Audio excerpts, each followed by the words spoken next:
Kevin, thanks so much. John Carmichael joins us in studio to discuss his book, Drunks and Monks, which I just love the title right off the bat.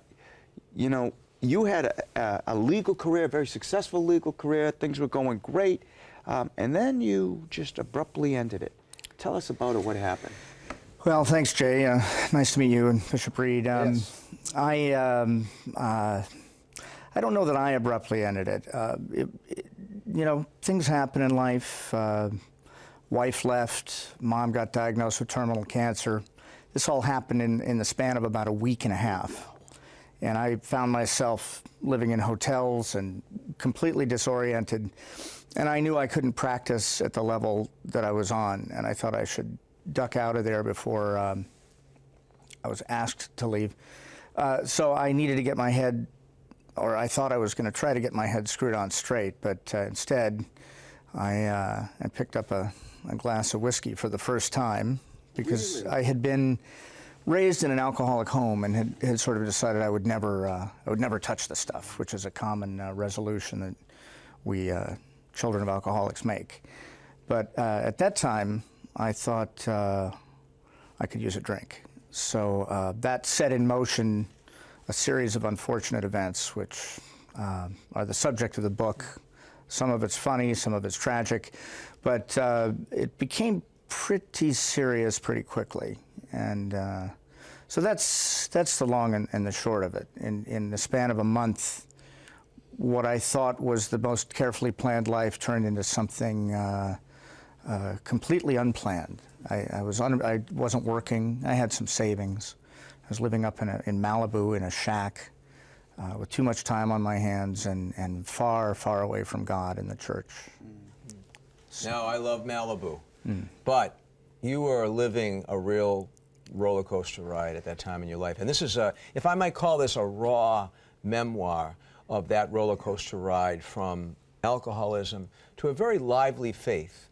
Can you explain how you made it through, how you made it to the end? And maybe you're not at the end yet. Sure. No, I don't think I'm at the end. I think, I mean, we would always credit God's grace because I didn't know what I was doing. I was driving around Los Angeles looking for trouble, basically, and finding it, and ended up in South Orange County.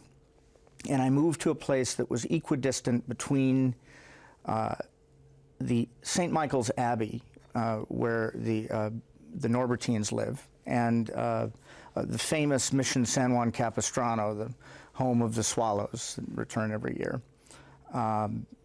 I didn't know that that's where I was, but as I walked my dogs, my circle got larger and larger, and I eventually found both of these places and became very curious. It was right after the motu proprio that Pope Benedict wrote, liberalizing the use of the old rite, the Tridentine Mass. And I was very curious. It was placed in me that I should go and see what this was all about. And the Norbertines were offering it at the mission. And while I was there, I was invited to join the choir because they didn't have any men. And this old lady, wonderful older lady, said, "We need a man. Any man will do." And I thought I could meet that standard, at least at that point. I was not well. I was not behaving well, but I was suddenly in this choir.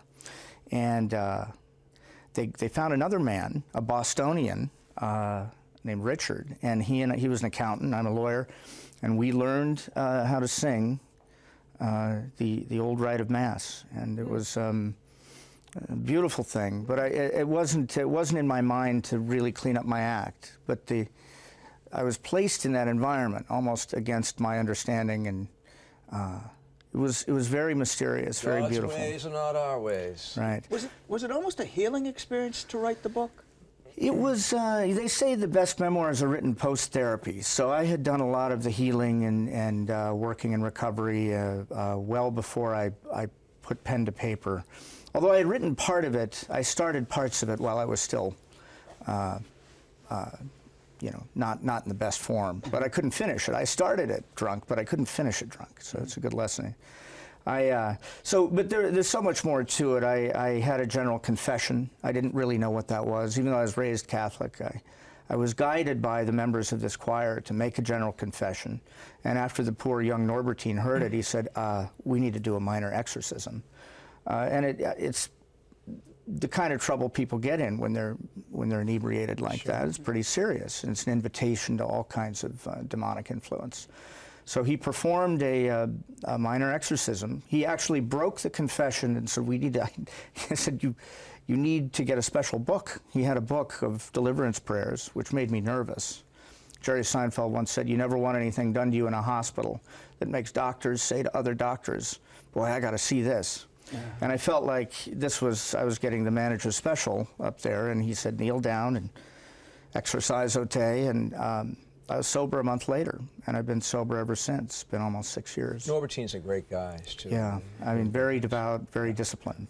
Yeah. You know, it hasn't escaped me, we're running out of time, but you have had rosary beads from the moment you walked over here in your hand. Yeah. And it hasn't gone unnoticed. Well, these are a gift from my editor, Mary O'Regan, who helped me edit the book. And I have a very strong Marian devotion. There's a long discussion in there about something called the 54-day Novena, which I think conveyed a lot of very intense graces. And Our Lady, when she finds a soul in the condition that I'm in who at least wants to come to God, she'll get him cleaned up and take him to confession. Well, I have to tell you, it sounds very, very interesting.